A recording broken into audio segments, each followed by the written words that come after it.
মাচা পদ্ধতিতে বিদেশি জাতের তরমুজ চাষ করে ব্যাপক সফলতা পাচ্ছেন জয়পুরহাটে কৃষকরা। চাষে কম খরচ ও লাভ বেশি হওয়ায় অন্য ফসলের চেয়ে তরমুজ চাষে ঝুঁকছেন চাষিরা। জয়পুরহাট প্রতিনিধি রফিকুল ইসলাম রফিকের রিপোর্ট, জানাচ্ছেন মুশফিকুর রহমান। কয়েক বছর আগেও তরমুজের আবাদ খুব একটা ছিল না জয়পুরহাটে, তবে লাভ বেশি হওয়ায় এখন জেলা জুড়ে ছড়িয়ে পড়েছে এর চাষ। চলতি মৌসুমে জেলায় প্রায় 500 বিঘা জমিতে মধুমালা, অনুভব, ইয়েলো বার্ড, তৃপ্তি, ডায়না, ব্ল্যাকবেরি সহ নানা জাতের তরমুজ চাষ হয়েছে। এই জাতগুলোর বেশিরভাগ চায়না, থাইল্যান্ড ও তাইওয়ানের। কৃষকরা জানায় 1 বিঘা জমিতে তরমুজ চাষে খরচ হয় 50 থেকে 60 হাজার টাকা।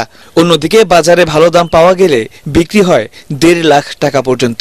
ধান আলু আবাদ করে করে করে করে লস হচ্ছে কৃষকের।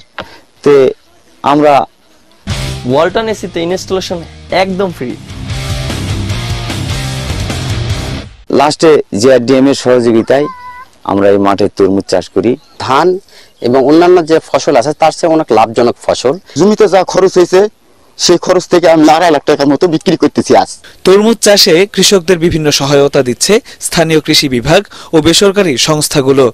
আমরা জিআরডিএম পিকেএসএফ এর আর্থিক সহযোগিতায় কৃষকদেরকে গ্রীষ্মকালীন যে উচ্চ মূল্যের যে ফসল, গ্রীষ্মকালীন তরমুজ, এগুলো কৃষকদেরকে আমরা চাষ করার জন্য প্রশিক্ষণের পাশাপাশি আমরা বিভিন্ন ধরনের বীজ, ইয়েলো স্টিক, ফেরোমন ফাঁদ, মালচিং পেপার, বীজ সহ